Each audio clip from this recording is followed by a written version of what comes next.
हमने देखा है ना, जिस समय कर्म बनता है उसी समय उसमें उसकी स्थिति निश्चित होती है और उसी समय उसमें अनुभाग यानी फल देने की शक्ति है, कम या ज़्यादा। किसी भी चीज़ की, किसी भी जो कोई ज्ञान की पर्याय हो या कर्म की शक्ति हो या पुद्गलों की कोई स्पर्शादि के पर्याय हो, उसके हमें शक्ति नापना है। वो शक्ति किस में नापते हैं? उसका कोई एकक, उसका कोई यूनिट तो होना चाहिए ना। जैसे हमें कपड़ा नापते तो हम मीटर में नापेंगे या सेंटीमीटर में भी नाप सकते हैं, और दूध नापना है तो लीटर में नापेंगे, कोई वजन करना है तो किलो में नापेंगे। ऐसे शक्ति किस में नापते हैं? तो इसका छोटे में छोटा शक्ति का अंश क्या है? उसको कहेंगे अविभाग प्रतिच्छेद।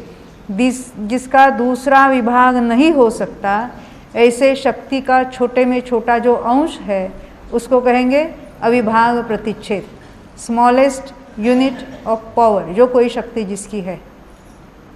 तो यहाँ भी हम कर्मों की शक्ति देख रहे हैं, वो भी हम अविभाग प्रतिच्छेदों में नापेंगे। ज्ञान की जब बात करेंगे तो ज्ञान के भी अपने अविभाग प्रतिच्छेद होंगे, हर एक के। संयम की बात जब आएगी तो कहेंगे उसके अपने अविभाग प्रतिच्छेद होते हैं। यहाँ तो हम कर्मों की बात कर रहे हैं, तो कर्मों में भी अपने अपने अविभाग प्रतिच्छेद पाए जाते हैं।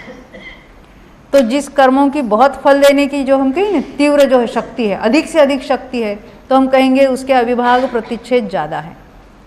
मंद वाले हैं तो उसको कहेंगे उसके अविभाग प्रतिच्छेद कम है। तो ये जो अविभाग प्रतिच्छेद है वो है शक्ति के अंश। प्रत्येक कर्म परमाणु में अपनी अपनी फलदान शक्ति है, और उसके लिए हमने सुबह निमित्त देखा था। स्थिति और अनुभाग क्यों बनते हैं? कषाय से। कषाय से स्थिति अनुभाग बनते हैं। तो कषाय के कारण तीव्र कषाय हो तो अशुभ कर्मों में तीव्र अनुभाग पड़ेगा, शुभ में मंद पड़ेगा। क्योंकि अभी अनुभाग में तो उल्टा पुल्टा है कि जो विशुद्ध परिणाम यानी शुभ परिणामों से शुभ में तीव्र अनुभाग पड़ेगा, अशुभ में मंद पड़ेगा। अभी जहाँ जो योग्य प्रकृतियाँ बनती है, इसलिए शुभ अशुभ दोनों प्रकार की बनती रहती है, तो उसमें अनुभाग किस में ज़्यादा होगा? तो जहाँ तीव्र परिणाम यानी पाप रूप परिणाम होंगे, वहाँ ज्ञानावरणादि सभी जो अशुभ प्रकृतियाँ हमने लिस्ट देखी थी, ज्ञानावरण है, दर्शनावरण है, मौनी है, अंतराय, सभी तो पाप प्रकृतियाँ हैं। तो जब अशुभ भाव करते हैं तो इनमें तीव्र अनुभाग, अधिक अनुभाग, अधिक फल देने की शक्ति, यानी ज्ञानावरण तीव्र होगा तो ज्ञान का उघाड़ मंद हो जाएगा। ख्याल में आती है बात? ज्ञानावरण का तीव्र अनुभाग का पाप किया ना, कैसा पाप किया? अरे कोई शास्त्र स्वाध्याय कर रहा था या जिनवानी की कुछ प्रभावना कर रहा था, उसमें विघ्न डाला, तो उसने सर्वज्ञ की वाणी का प्रचार रोका, तो उसको ऐसा तीव्र अनुभाग का बंध होगा। अभी तो अच्छा लग रहा है, कहाँ जाके उत्पन्न होगा? निगोदादि में, जहाँ इतना तीव्र उदय चलेगा ज्ञानावरण का कि वहाँ कोई जीव है ऐसा मानने के लिए अन्य जीव तैयार नहीं है।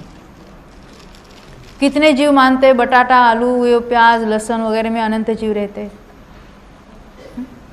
अन्य जीव, वहाँ जीव है ऐसा मानने के लिए भी तैयार नहीं है। ऐसी बिल्कुल ज्ञान की जघन्य अवस्था प्राप्त हो जाएगी। ऐसे ही सब में समझना कि जो जो जीव का परिणाम है उसको लगता है कोई समझ नहीं रहा इसको, मैं तो ऐसे परिणाम करूँगा, बाहर कुछ अलग बोलना या दिखाना और अंतरंग में कोई कपट भाव से कुछ अलग सोचना और उसको चाहना, तो उसके एक एक परिणाम का फल उस जीव को अवश्य कर्मबंध रूप से अवश्य पड़ता ही पड़ता है।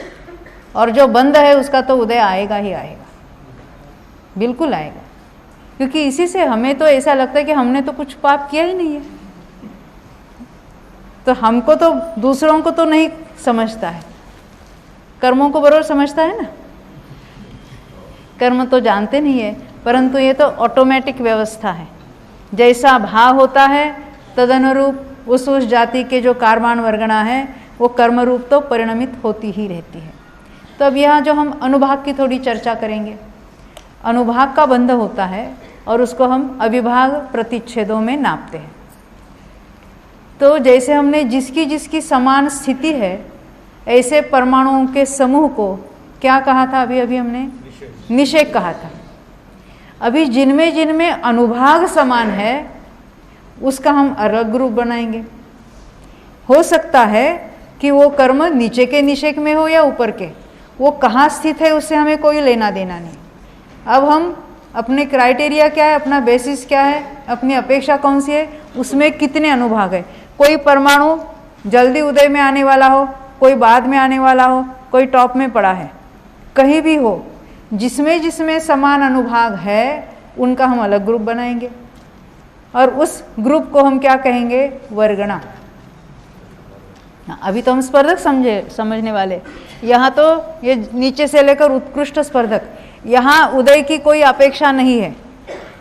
स्पर्धक यानी अनुभाग को बताने वाले ये स्पर्धक होते हैं, स्थिति को बताने वाले ये निषेक होते हैं। जब हम कहेंगे निषेक रचना तो वहाँ समझना वो कर्म की स्थिति बता रहे हैं। जब हम कहेंगे स्पर्धक रचना या अनुभाग रचना तो ये अनुभाग को बताने वाले हैं। फल कितना देंगे, उसमें कितनी इंटेंसिटी है, उसको बताने वाले हैं। तो उसमें जो नीचे हैं वो मंद अनुभाग वाले, उसको जघन्य या पहिला स्पर्धक कहेंगे, और जो तीव्र अनुभाग वाले हैं उसको ऊपर ऐसे गोल गोल खाली बताया हमने। ये आड़ी लाइन बताई है, यहाँ तो कब उदय में आएंगे वो बताते हैं, और यहाँ जो गोल गोल गोल गोल लिखा है वहाँ जो नीचे के है वो मंद अनुभाग वाले स्पर्धक यानी उसमें तो बहुत सारी वर्गणाएं पाई जाती है, और ये जो ऊपर वाले हैं वो तीव्र अनुभाग वाले हैं। वो कब उदय में आते हैं, वो स्थिति के अनुसार उदय में आएंगे। हो सकता है एक ही निषेक में कोई मंद अनुभाग वाले भी है और कोई तीव्र अनुभाग वाले।